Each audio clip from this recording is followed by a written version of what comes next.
नमस्कार. आयुष्यात रसोईमध्ये आपलं खूप खूप मनापासून स्वागत आहे.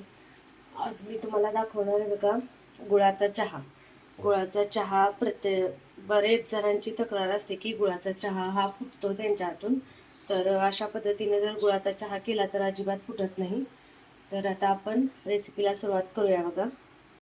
हे बघा सगळ्यात पहिल्यांदा मी इथं पातेलं घेतलेलं आहे. आलं घेतलेलं आहे, यामध्ये हे खिसून घ्यायचं आहे पहिल्यांदा. गॅसवर न ठेवता आलं इथं खालीच खिसून घ्यायचं आहे आपल्याला पातेल्यामध्ये.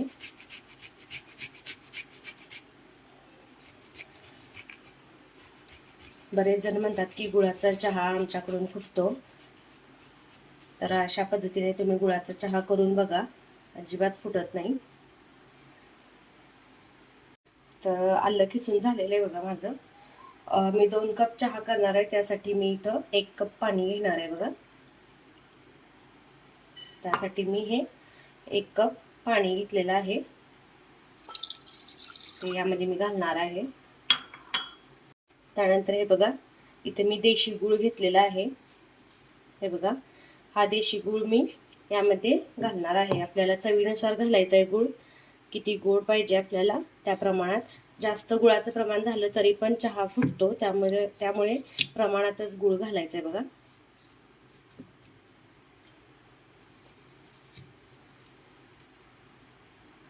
इथे मी गूळ घातलेला आहे बघा. या चमच्याने 3 ते 4 चमचे मी गूळ घातलेला आहे. 2 कप चहाला मी इथं 4 चमचे गूळ घातलेला आहे. त्यासाठी मी इथं दूध पण घेतलेलं आहे बघा. दूध आपल्याला वेगळं गरम करायचं आहे. आता आपण यामध्ये चहा पावडर टाकणार आहे. 2 चमचे चहा पावडर. हे सगळं खालीच मिक्स करून घ्यायचंय. आता आपल्याला हे चहाचं भांडं गॅसवरती ठेवायचंय.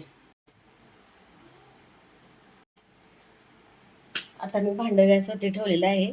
तर दुसऱ्या गॅसवरती आपल्याला हे दूध गरम करण्यासाठी ठेवायचंय बघा. चहा आणि दूध एक बरोबरच आपल्याला गरम करायचं आहे, एक सोबतच.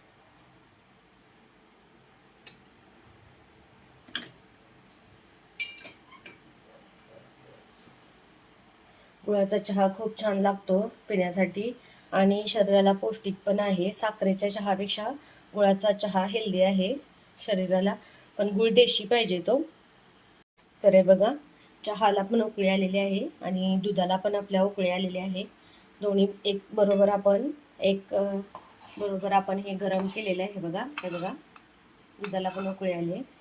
आता आपण दोन्ही गॅस बंद करायचे आहेत. चहाचा पण बंद करायचा आहे आणि दुधाचा पण गॅस बंद करायचा आहे.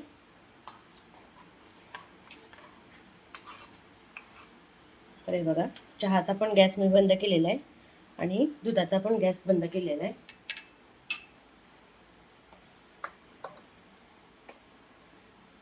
चहाची उकळी थोडी शांत होऊ द्यायची आहे आपल्याला.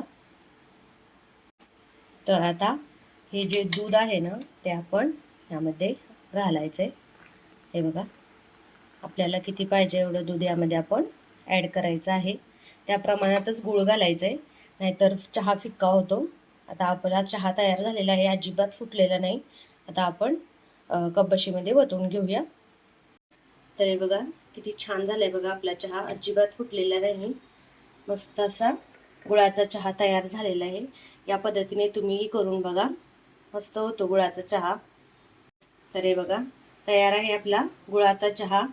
आणि तुम्हाला माझी ही रेसिपी आवडली असेल तर नक्की व्हिडिओला लाईक, शेअर, कमेंट्स करा आणि माझ्या यूट्यूब चॅनलला सबस्क्राईब करा. सोबतच बेल आयकॉनवरती प्रेस करा, म्हणजे माझे नवीन नवीन रेसिपीज आणि व्हिडिओज तुम्हाला पाहायला मिळतील. थँक्यू.